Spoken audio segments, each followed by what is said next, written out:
یہ بات تو ہم سب جانتے ہیں کہ البرٹ آئنسٹائن ہسٹری کا سب سے بڑا جینیس تھا، اتنا کہ وہ ہزاروں سائنٹسٹ سے زیادہ اکیلا ہی دماغ لڑا سکتا تھا۔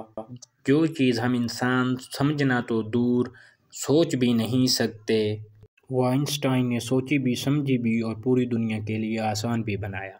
البرٹ آئنسٹائن ایک فزسسٹ تھے جنہوں نے تھیوری آف ریلیٹیوٹی اور E=mc² اور فوٹو الیکٹرک کے لاز بنا کر دنیا کو حیران پریشان چھوڑ دیا، اور اس کی وجہ سے ان کو نوبل پرائز سے بھی نوازا گیا۔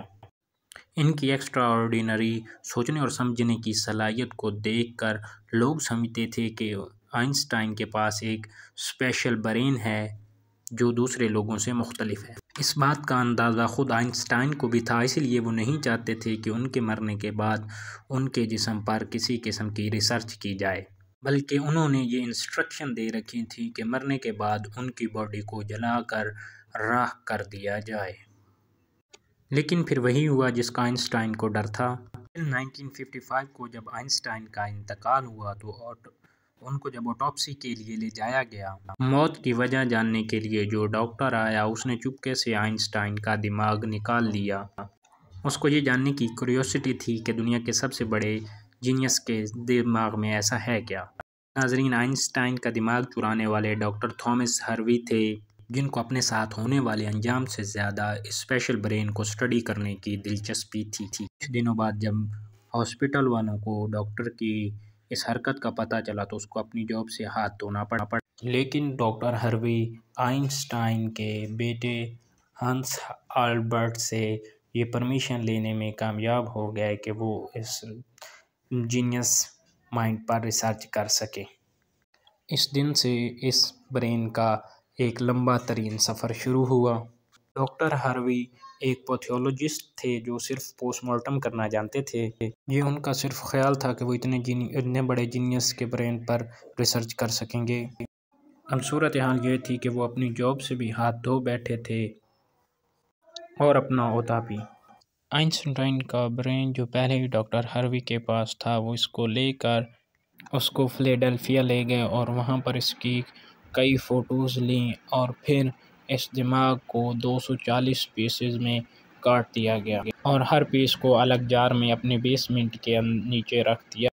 ان کی بیوی اور ان کے درمیان اکثر اس بات کو لے کر جھگڑا ہوتا رہتا تھا کہ وہ اکثر کہتی تھیں کہ وہ اس برین کو اٹھا کر باہر پھینک دیں گی۔ ایک دن جھگڑا اتنا بڑھ گیا کہ دونوں میاں بیوی کو ڈیورس لے کر الگ ہونا پڑا۔ اس دوران ڈاکٹر برین لے کر وچٹا چلے گئے۔ وہاں وہ میڈیکل لیب میں ایک سپروائزر کی جاب کرنے لگ گئے، جہاں پر وہ اپنے فارغ وقت میں اس برین کے بارے میں اسٹڈی کرتے، اور اس دوران وہ اس برین کو لے کر مختلف شہروں میں گئے اور بہت سارے جابز کو چھوڑا۔ کئی سال گزر چکے تھے مگر ڈاکٹر آئنسٹائن کے برین پر کچھ خاص ریسرچ نہ کر سکے، الٹا ان کا میڈیکل لائسنس ہی کینسل کر دیا گیا، اور نوبت یہاں تک آ گئی کہ ان کو ایک پلاسٹک کی کمپنی میں جاب کرنا پڑی۔ تبھی انہوں نے پہلی بار ایک اچھا فیصلہ کیا کہ وہ برین کے مختلف حصوں کو دنیا کے بیسٹ نیورو پیتھولوجسٹ کے پاس ریسرچ کے لیے بھیجیں گے۔ لہٰذا انہوں نے ایسا ہی کیا۔ یعنی 1955 کے بعد، یعنی کہ برین چوری ہونے کے 30 سال بعد 1958 میں پہلی بار کوئی چیز آئنسٹائن کے برین کے بارے میں پبلش کی گئی، جو 28 سال کی ریسرچ کے بعد شائع کی گئی، جن میں یہ بتایا گیا کہ آئنسٹائن کا برین عام انسانوں کے مقابلے میں کافی مختلف تھا۔ سب سے زیادہ ڈفرینس دماغ کے کارپس کلوسم نامی حصے میں پایا گیا۔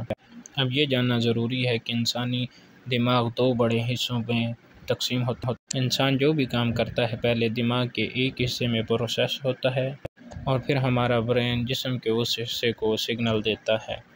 لیفٹ برین ہمارے جسم کے رائٹ حصوں کو کنٹرول کرتا ہے، جبکہ رائٹ برین ہمارے جسم کے لیفٹ حصوں کو کنٹرول کرتا ہے۔ اس کے علاوہ 90% لوگوں کا لیفٹ برین بولنے، سننے اور کیلکولیشن اور لکھنے کے لیے کام کرتا ہے، جبکہ رائٹ برین کریٹیوٹی، شیپس کو پہچاننا اور کلرز اور میوزک وغیرہ کے لیے ہوتا ہے۔ آپ بھی سوچ رہے ہوں گے کہ اس سب میں کارپس کلوسم کا کیا کام ہے۔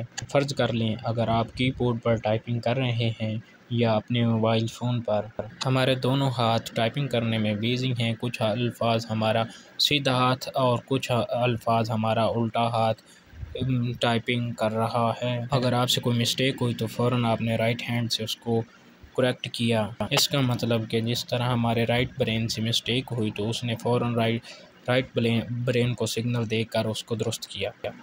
برین کے دونوں حصے جس چیز کی مدد سے ایک دوسرے کے ساتھ جڑے ہوتے ہیں اس کو کارپس کلوسم کہتے ہیں۔ آئنسٹائن کے برین میں یہ عام انسانوں کے مقابلے میں کچھ زیادہ ہی بڑا تھا اور اس کے برین کا آپس میں بہت ہی اسٹرانگ کنیکشن تھا۔ اس کی وجہ سے وہ بہت ہی کمپلیکس سچویشن کو ایک ہی وقت میں مینیج کر سکتے تھے۔ کارپس کے بڑے ہونے کے علاوہ آئنسٹائن کے برین کا پیٹرن بھی عام انسانوں سے کافی مختلف تھا، اور ایکسپرٹس کا ماننا ہے کہ اس کی وجہ سے نیورونز کا فلو اس میں کافی بہتر تھا۔ نیورونز کے کافی زیادہ اسٹرانگ ہونے کی وجہ سے ان کی میتھمیٹیکل صلاحیت بہت ہی اچھی تھی۔ وہ میتھمیٹیکل ایکویشن کو بغیر پین اور پیپر کے اپنے دماغ ہی کی مدد سے دماغ میں حل کرنے کی صلاحیت رکھتے تھے۔ نیورون زیادہ ہونے کی وجہ اور ریسرچ پیپرز میں بھی بتائی گئی۔ اس کے دماغ کا وزن کیا گیا تو وہ 1230 گرام تھا، جو کہ عام انسانوں کا 1400 گرام ہوتا ہے۔ ریسرچر کا ماننا ہے کہ ان کے برین کی لائننگ کافی پتلی تھی، جس کی وجہ سے اتنے زیادہ نیورونز پائے جاتے تھے۔ سوال یہی تھا کہ وہ ایک اسپیشل برین کے ساتھ پیدا ہوئے تھے یا ان کے بڑھنے کے ساتھ اس میں چینجز آئی تھی۔ ریسرچ کے دوران یہ پتہ چلا کہ جب البرٹ آئنسٹائن پیدا ہوئے تھے تو وہ پورے 5 سالوں تک بول نہیں سکتے تھے، جبکہ دوسرے بچے 2 یا 3 سال کی عمر میں بولنا شروع کر دیتے ہیں۔ جب انہوں نے بولنا شروع کیا تو تب بھی وہ زیادہ بولنا پسند نہیں کرتے تھے، بلکہ ہمیشہ اپنی سوچوں ہی میں گم رہتے تھے۔ چیزوں کو میمورائز کرنے کی پاور کافی کم تھی، یہاں تک کہ ان کو سمپل میتھ کے ٹیبل یاد کرنے بھی کافی مشکل پیش آتی تھی۔ وہ چیزوں کو لاجیکل طریقے سے حل کرنے میں ماہر تھے، نہ کہ رٹا لگا کر حل کرنے میں۔ اسکول میں آئنسٹائن ہر سبجیکٹ میں فیل ہوتے تھے سوائے میتھ اور سائنس کے۔ وہاں پر آئنسٹائن کے نمبرز بہت اچھے آتے تھے۔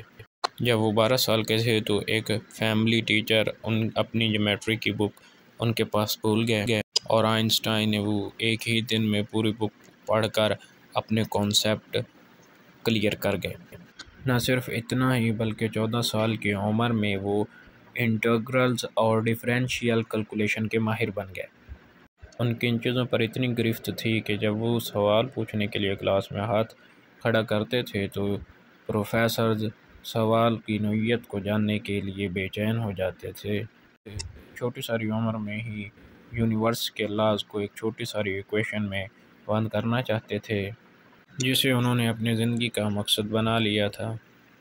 26 سال کی عمر میں آئنسٹائن نے 4 پبلک ریسرچ پیپر شائع کر کے دنیا کو حیران چھوڑ دیا، جس کی وجہ سے انہیں اعلیٰ کردار ادا کرنے کی وجہ سے نوبل پرائز سے بھی نوازا گیا۔ اس بات سے اندازہ لگایا جا سکتا ہے کہ آج بھی آئنسٹائن کی تھیسز کے بنا سائنس ادھوری ہے۔ سائنٹسٹ نے یہ اندازہ لگایا کہ آئنسٹائن کا برین ان کی پیدائش کے بعد ایسا بنا۔ سب سے بڑی وجہ یہ تھی کہ جب ان کو اپنے کسی سوال کا جواب نہیں ملتا تھا تو وہ پھر خود سے ہی اپنے دماغ کی مدد سے اس کو تلاش کرتے۔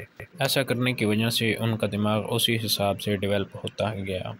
آج بھی آئنسٹائن کا برین دی مرٹن میوزیم میں محفوظ ہے، جو کہ بہت ہی حفاظت کے ساتھ رکھا گیا ہے۔